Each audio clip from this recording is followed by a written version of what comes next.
This is Real Life with Deb Waterbury, a real show for real people with real issues. And now, here's your host, Dr. Deb Waterbury.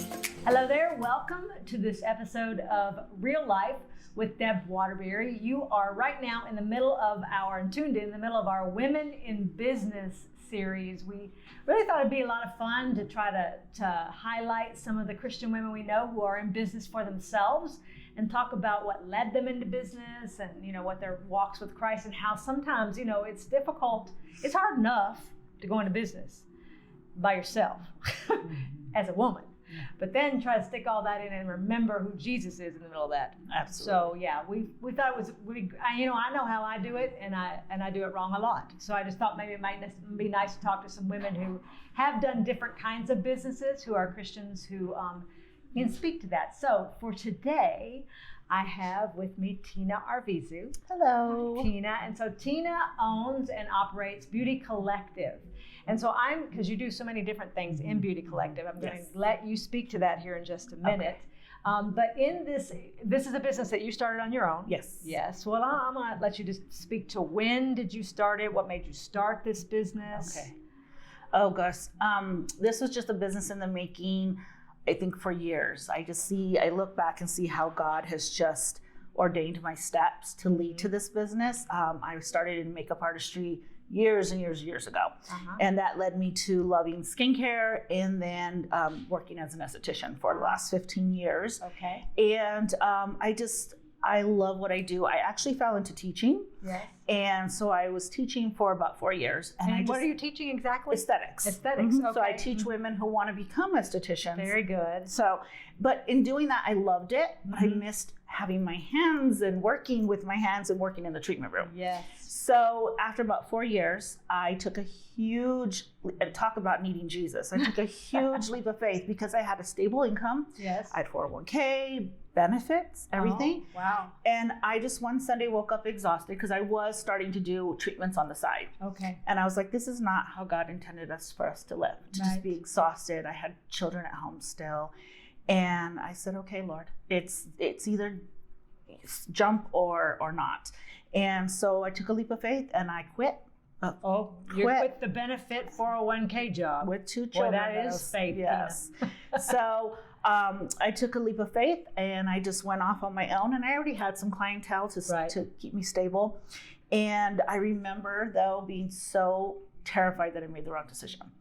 And I was driving to work one day and I was like, Lord, did I make the wrong decision? Did I do the wrong thing? And he said, I didn't leave the door open. So when I gave my notice, there was no, hey, let's talk about it. Right. Are you sure? It was like, okay, thank you for your notice. Yes.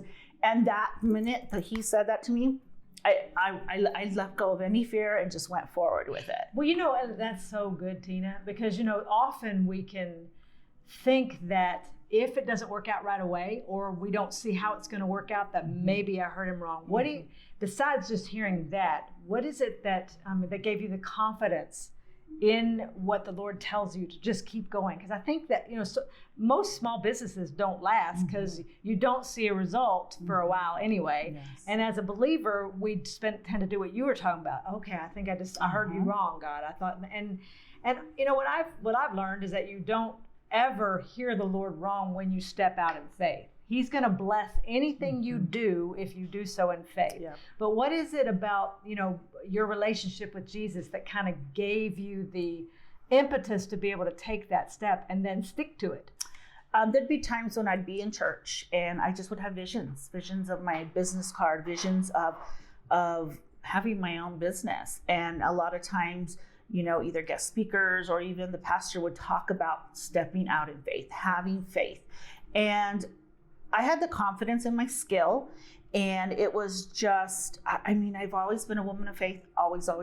And it was just hearing him gave me that comfort. I'm telling you, the minute I heard him say, I did not leave a door open, because I've always prayed, like, Lord, open the doors that you can open, close the doors that you need to close. Right. Your will be done. Right. Because if it's my own will or my own decisions, forget it, I'd be a mess. Right. So when he basically said that to me, I did not leave the door open. Yes. I knew 100% he'd take care of me. Yes. And it's not been easy. It hasn't been like, there's been times when I've had to literally just pray, like I'd have cancellations, and I'd be Right. like, all right, Lord, I don't know how I'm gonna do this. I was expecting that. And then someone would walk in and buy a gift certificate. So he showed me that he would take care of me. Yes, and isn't that it too? It's so much about making sure that you know that God's going to be the one that does it, and you trust that God's going to be the one that does it. Yeah, And you know, absolutely. because you've had those experiences in the past to recognize when God is faithful, and He's never not going to be faithful. No, It just no. might look differently than what we think. So you run Beauty Collective, and tell me again, what is it exactly that Beauty Collective does?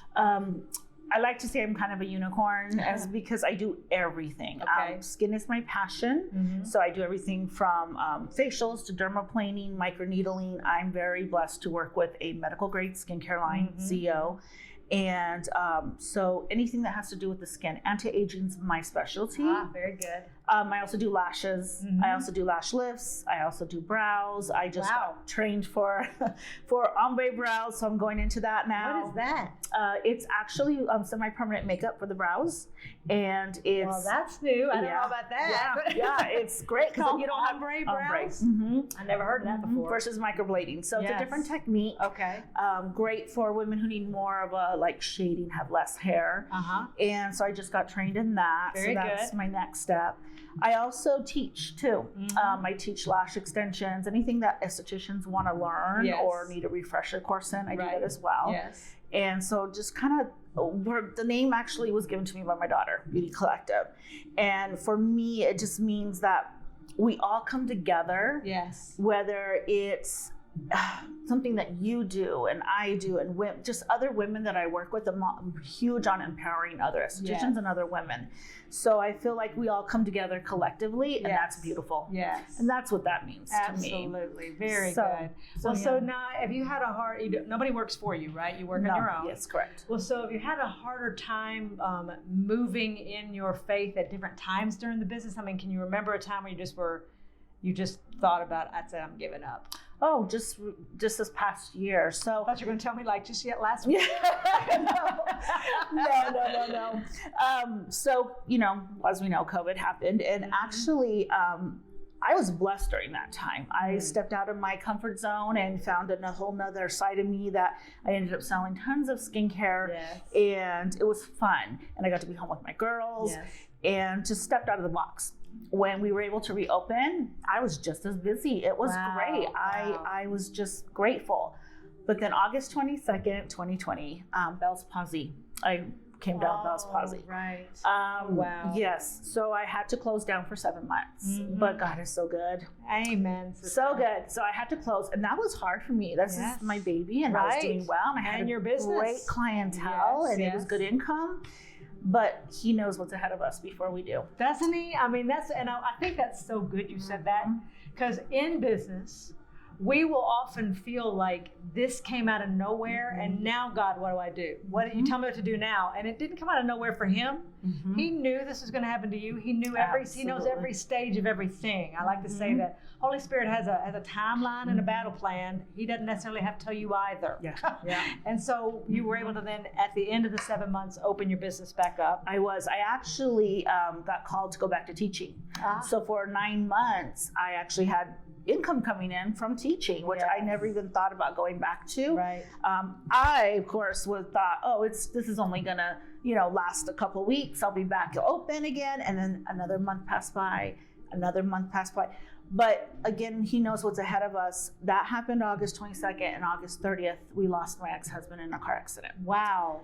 So with that being said, I was able to be home with the family and my girls for the whole month of September and plan everything and grieve and go through all of that. And had I been working, trying to still run my business and do all that, it's God. Yeah. It's what He does, and I think as women, and there's so many more opportunities for us these days, especially in the United States, to have our own businesses. But even as much, we're taking care of the families often. We're still doing all the things that women, wives do while we're running a business. But there is a part of us that continually has to be reliant on the faithfulness of God to not only get us out of things and get us into things, but that he already knew those things were going to happen. Well, I know I want to talk to you. You're going to give us some, I know we have gifts from you and so they're going to have a giveaway for y'all from her. And I'm going to let her talk about it in a minute. But before we do, as we're ending this little session, I want you to say, and think about it. I'm sorry, putting you on the spot here. If you had one piece of advice for a Christian woman right now who's either in business in the beginning or is going to think about starting her own business, what would you say to her? That not to be afraid of failure. Amen. Not to be afraid good. of failure. Yes. Have faith. But most importantly, give yourself grace. Yes. And do not compare. That is a trap that have mercy. You just said like 6 good things all in one sentence, Tina. Especially with social media now, it's easy to just start swiping. Why am I not where that person's at? Why I taught that person? Why am I not? We all have our own journey and our own path. And I am extremely blessed to be able to say I have a business and for my girls to watch that. And now they're pursuing their dreams. And it's like, now I want to cry. This is what I wanted. And I wanted my girls to see that this is where I get emotional, is that I started out in a 1-bedroom room in my mom's house with 2 little girls going to school and working to become an esthetician. And to where I am now, it's God. I wish I could say it was me. Yes, it's my skill, it's my hard work, it's my constant education, but it's a business. Owning your own business is a roller coaster. You have your good days and your bad days. And if I did not have days where I could pray about my business or really rely on just trusting, I probably would have given up a long time ago. So just really believe in yourself. And know your weaknesses. Like, social media is not my strong point, so I'm hiring someone to do that. You just really have to know, and you can't be everything in business. You cannot be, at least for us, be behind that treatment table 12 hours a day and also running your business. You have to know where you need help and be willing to ask for it. Very good. Very good. My gosh, that was a whole preach it sister moment. No, that was good. Everything you said was a total preach it moment. Okay, so we are going to do a giveaway with some of Tina's stuff. So Tina, why don't you tell us what it is that you are offering our audience? One of my favorite treatments is dermaplaning. So if you're not familiar with dermaplaning, sounds kind of scary, but does not hurt. We take a scalpel and it takes a couple layers of dead skin off. You leave with your skin glowing and beautiful. Product penetration, comes with a really nice mask. And then also we're going to be doing I call it my anti-aging glow treatment. So it's a new device I just picked up and it's phenomenal. So it uses ultrasound, vibration, radio frequency, so it helps tighten and tone. And then the last one was, I'm trying to remember what the last one was that we were gonna do. That was the glow facial, the dermaplaning, and I think we were going to do a lash lift. Okay, very good. So you're offering all three of those things. Yes. Excellent. So we're going to be able to see the instructions both underneath this video, and then there'll be a post later about that to tell you exactly how to enter this drawing. Now, I've had dermaplaning done many years ago, and I loved it, and it doesn't hurt, and you do leave with such great skin. I've never had a lash lift, but I've seen those look beautiful once that's happened. And the other thing, I have no idea what that is, so I wish that I could do that, because if there's anything I need, it's to try to glow. We'll definitely have to get you in the treatment room. Well, thank you, Tina. Yes, thank you so much for sharing. Again, Beauty Collective, Tina Arvizu will have all the information underneath here on how to get in touch with Tina to book her as a client. If you want to book her or go to one of her classes, I'm sure she has information about that too. Also mentoring, if there's any estheticians out there that are struggling, because what do I do next, or how do I get set up, or how do I know if my room's ready for state board visit, reach out to me. I love to mentor as well. Very good. Thank you. Well, God bless you. Thank you so much. God bless y'all, and we will see you next time. Thank you for joining me today on this episode of Real Life with Deb Waterbury. I hope it's been a blessing to you as much as it was to me. You know, if you want any of my books or information on articles or any of my speaking engagements, you can go to my website at debwaterbury.com. God bless you.